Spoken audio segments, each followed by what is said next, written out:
Good morning, my dear students.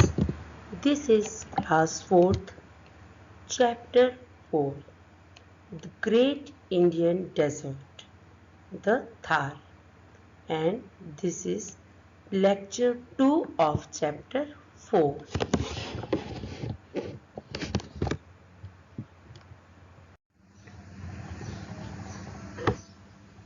Here is quick recall of lecture 1.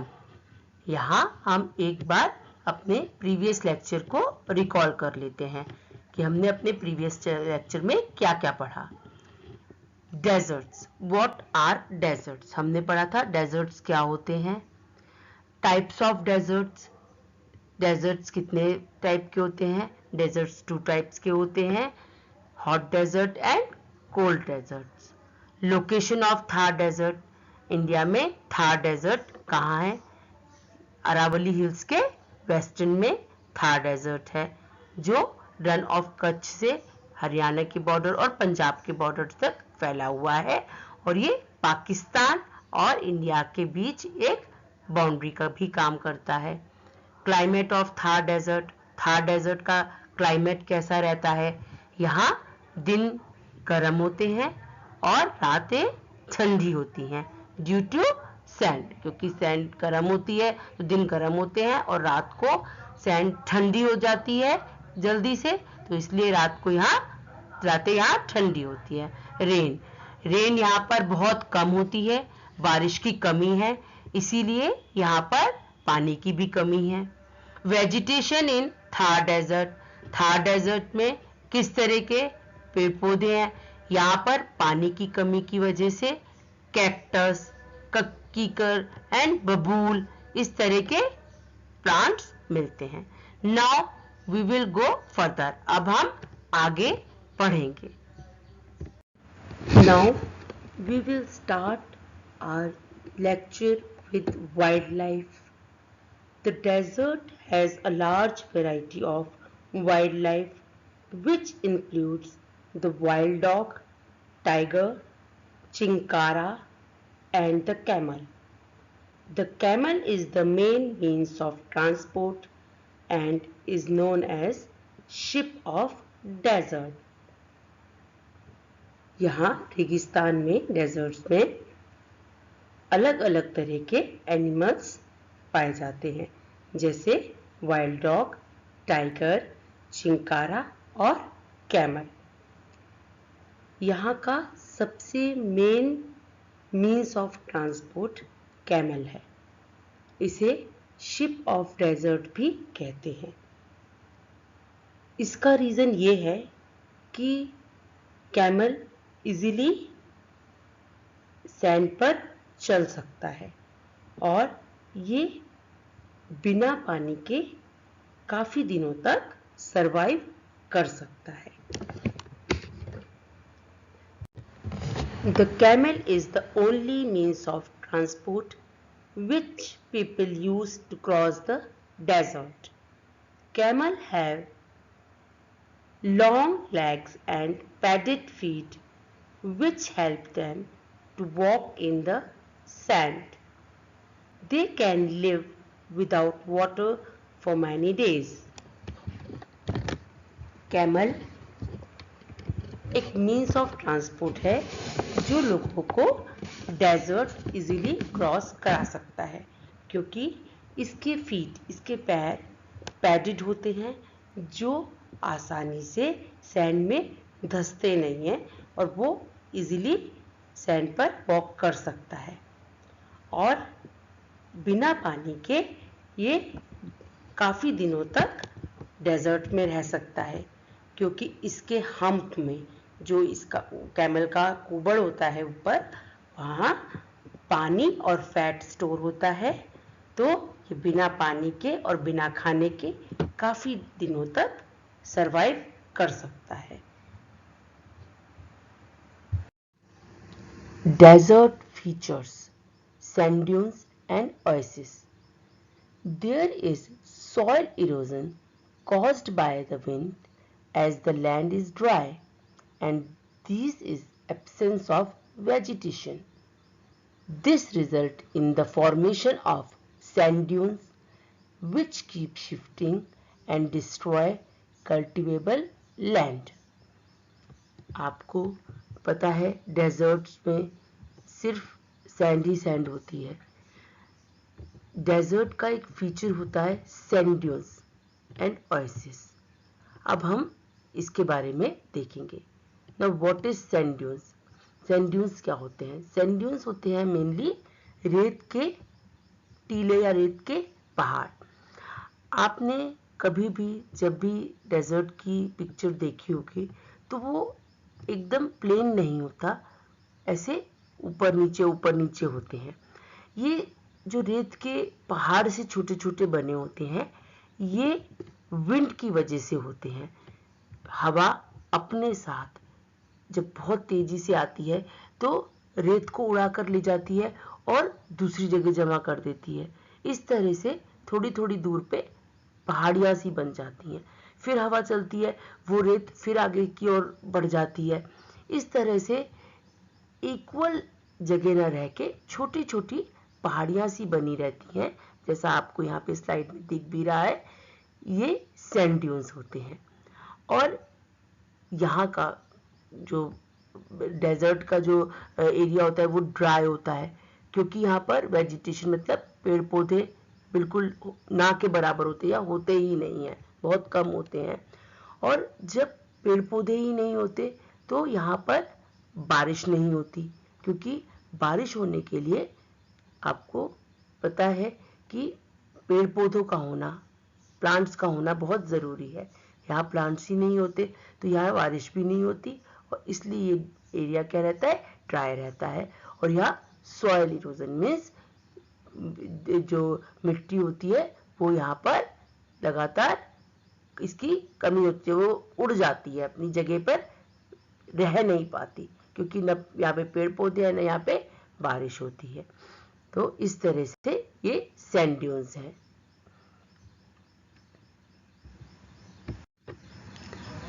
At some places, oases are found. An oasis is a fertile place in a desert around a water body. Desert में कुछ जगहों पर oasis भी मिलते हैं. Now what is oasis? Oasis क्या होते हैं? ओएसिस डेजर्ट एरियाज में वो जगह है जहां पर थोड़ा बहुत पानी आपको देखने को मिल जाएगा. क्योंकि यहाँ पानी थोड़ी थोड़ी जगह पे होता है तो आसपास आपको प्लांट्स या थोड़ी बहुत जो फर्टाइल प्लेस है देखने को मिलती है. और इस तरह ओएसिस के आसपास ही लोग बाग रहते हैं, क्योंकि वहाँ पानी की अवेलेबिलिटी होती है. A few settlements or small villages are clustered around these oases. Dates and palms grow well here due to the availability of water. अब हमें पता चल गया है कि oasis क्या है. जहाँ पर डेजर्ट एरियाज में जहाँ थोड़े बहुत पानी देखने को मिलता है वो oasis है. ऑब्वियस सी बात है, जब जहाँ पानी अवेलेबल होगा वहाँ आसपास आपको लोग भी देखने को मिलेंगे.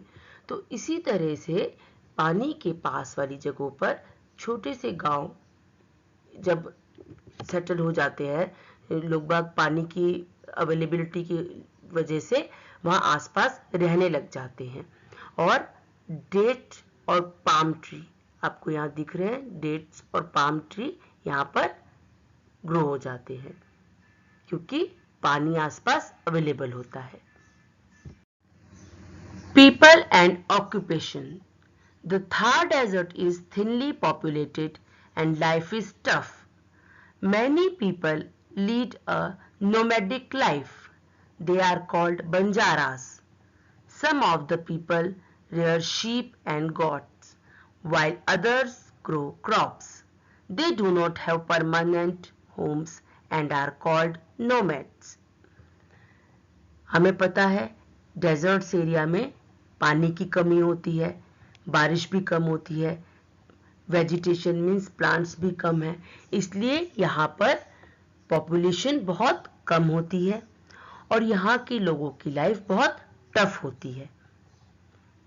बहुत से लोग नोमैडिक लाइफ जीते हैं, मीन्स वो एक जगह नहीं रुकते, they keep shifting from one place to another place to obtain food, finding livestock और अदर थिंग्स। मतलब वो अपने खाने पीने के लिए और अपने जीवन को जीने के लिए एक जगह से दूसरी जगह पर जाते रहते हैं, एक जगह परमानेंटली नहीं रहते। इन्हें हम बंजारास बोलते हैं। कुछ लोग इनमें से शीप और गॉट्स पालते हैं, कुछ इनमें से फसलें भी उगाते हैं। ये एक जगह परमानेंट नहीं रहते, इसलिए इन्हें हम नोमैड्स बोलते हैं। नोमैड्स मीन्स जो एक जगह परमानेंटली नहीं रहते, एक जगह से दूसरी जगह पर शिफ्ट होते रहते हैं। Some of them are blacksmiths who travel from place to place to sell their products. इन बंजाराज में से कई लोग ब्लैकस्मिथ्स मतलब लोहार भी होते हैं, जो लोहे बनाने का काम करते हैं, और वो अपनी चीजों को बेचने के लिए एक जगह से दूसरी जगह पर जाते हैं। जैसे एक जगह पे थोड़ा टाइम रुक गए, फिर वहां पर अपनी चीजें बेची, वहां थोड़े दिन अपने दिन उन्होंने बिताए, फिर दूसरी जगह पर शिफ्ट हो गए। इस तरह से ये एक जगह से दूसरी जगह पर जाते हैं और अपनी चीजें बेचते रहते हैं। आपने अपने आसपास भी इन्हें देखा होगा। The desert dwellers of Rajasthan wear brightly colored clothes and make jewelry made of lac, glass and beads. They use camel for traveling. Rajasthan में जो लोग हैं वो बहुत कलरफुल होते हैं, वो अपनी लाइफ बहुत कलरफुल तरीके से जीते हैं। उनका पहनावा, उनका खाना पीना, उनका रहना सब बहुत कलरफुल होता है। Although they are living very tough life, वो बहुत टफ लाइफ जीते हैं, बट फिर भी वो बहुत कलरफुल तरह से अपनी लाइफ को जीते हैं। ये बहुत कलरफुल कपड़े पहनते हैं और लेडीज लाख, ग्लास और बीट से बनी हुई ज्वेलरी पहनती हैं। एक जगह से दूसरी जगह पर जाने के लिए ये कैमल का यूज करते हैं, क्योंकि कैमल इजीली डेजर्ट एरिया में आराम से मूव कर लेता है। Now development in deserts area. The Indira Gandhi canal और Rajasthan canal now brings water from the Bhakra Nagar Dam for this thirsty area. क्योंकि डेजर्ट एरिया में पानी की स्केर्सिटी मतलब पानी की कमी है, तो इसे पानी के द्वारा ही दूर किया जा सकता है। गवर्नमेंट ने इन एरियाज में पानी की कमी को दूर करने के लिए, हमने लास्ट चैप्टर में पढ़ा था भाखड़ा नागर डैम जो सतलुज रिवर पर बना है, वहां से पानी को इंदिरा गांधी कैनाल के द्वारा इन एरियाज में लाया गया है, जिससे पानी की कमी को दूर किया जा सके और एग्रीकल्चर को डेवलप किया जा सके। तो ये एक पिक्चर है इंदिरा गांधी कैनाल की, जिसे राजस्थान कैनाल भी बोलते हैं। Crops like wheat, maize, jowar and pulses are grown here. Roads are now being built. The Indian desert has been an attraction for tourists. In areas में wheat, maize मीन्स मक्का, ज्वार और pulses उगाए जाते हैं। अब यहाँ पर रोड्स भी बन चुकी हैं। अगर कभी डेजर्ट एरिया में हम जाएं तो यहाँ रोड बनी हुई है और रोड से हम डेजर्ट एरिया क्रॉस कर सकते हैं। इंडियन डेजर्ट थार हमेशा से ही टूरिस्ट के लिए पॉइंट ऑफ अट्रैक्शन रहा है। बहुत से लोग, बहुत से टूरिस्ट हर साल थार डेजर्ट को घूमने के लिए आते हैं। This region has own history of bravery and honor. The important cities of this region are Jaipur, Jodhpur, Jaisalmer and Bikaner. Rajasthan अपनी ब्रेवरी मीन्स बहादुरी के लिए हमेशा से ही जाना जाता रहा है। यहाँ के लोग हमेशा से ही, अगर हम हिस्ट्री में पढ़ें, अगर हम यहाँ की बारे में पुरानी बातें, पुरानी कहानियां सुने, तो यहाँ के लोग हमेशा से ही बहुत बहादुर रहे हैं। और जयपुर, जोधपुर, जैसलमेर और बीकानेर ये राजस्थान के मेन इंपॉर्टेंट सिटीज हैं। Jaipur is the capital of Rajasthan. Jaipur. Jaipur is the capital of Rajasthan, which is also known as the Pink City. Jaipur को राजा जयसिंह ने बनवाया था। इसे पिंक सिटी भी कहा जाता है क्योंकि एक बार यहाँ के राजा ने इस पूरी सिटी को पिंक कलर से पेंट करवा दिया था और तब से ही इसे पिंक सिटी के नाम से, गुलाबी शहर के नाम से जाना जाता है। ये शहर देखने में बहुत सुंदर है। यहाँ बहुत से महल हैं जो बहुत सुंदर हैं और जिसे देखने हर साल बहुत से टूरिस्ट दूर दूर से आते हैं। Here is quick recall of today's lecture. आज के लेक्चर में हमने क्या क्या पढ़ा था डेजर्ट्स के बारे में। We learned about wildlife, sand dunes, हमने देखा था वाइल्ड लाइफ कैसी है, कौन कौन से एनिमल्स यहाँ मिलते हैं, कैमल का कैसे यहाँ सरवाइव कर सकता है, सैंड ड्यून्स क्या होते हैं, ओएसिस, वाटर ओएसिस क्या होते हैं, पीपल एंड ऑक्यूपेशन, हमने देखा कि यहाँ के लोग कैसे रहते हैं और क्या क्या काम करते हैं, and development, the Indira Gandhi canal, हमने जाना इंदिरा गांधी कैनाल के बारे में, एंड यहाँ की main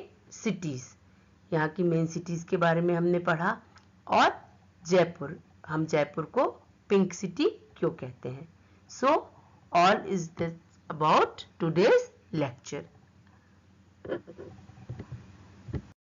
on the basis of today's lecture, here is your homework. Answer the following questions. Question number 1, what is an oasis? Oasis क्या होता है? Question number 2, why is the camel most suitable for the desert? Camel desert के लिए suitable क्यों है? वो यहाँ पर कैसे रह सकते हैं, कैसे survive कर सकते हैं? Question number 3, what are the characteristics features of the desert vegetation? Desert vegetation की characteristics मतलब यहाँ किस तरह की वेजिटेशन, किस तरह के पेड़ पौधे होते हैं। Here is your homework solution of previous lecture. What is a desert? Desert क्या है? Answer is, a desert is a dry, barren, often sand or ice covered, desolate and waterless land without any vegetation. एक desert dry, बंजर और या तो sand से भरा हुआ या आइस से पूरी तरह कवर्ड, बिल्कुल सुनसान सा और जहां पानी या कोई वेजिटेशन नहीं होती, ऐसा एरिया होता है। Why is it very hot in Thar desert? Thar desert बहुत गर्म क्यों है? Answer is, due to shortage of water in Thar, there are almost no trees, dry sand is spread in most of the areas, which gets hot very soon. Therefore, it is very hot in Thar desert. Thar desert में पानी की shortage है, पानी की कमी है, इसलिए लगभग ना के बराबर यहाँ ट्रीज हैं और चारों तरफ सैंड फैली हुई है जो बहुत गर्म हो जाती है। इसी वजह से थार डेजर्ट बहुत गर्म है। तो here is your answer of questions. Question number 3, why is there a great difference between the day and night temperatures in desert area? Desert area में दिन की टेम्परेचर और रात के टेम्परेचर में इतना डिफरेंस क्यों होता है? And the answer is there is a great difference between the day and night temperatures in desert area because the sand cools down quickly at night. रात के टाइम जो सैंड होती है वो जल्दी ठंडी हो जाती है, इसलिए यहाँ रातें ठंडी होती हैं और दिन गर्म होते हैं. That's all about today's lecture. Happy learning and take care of yourself.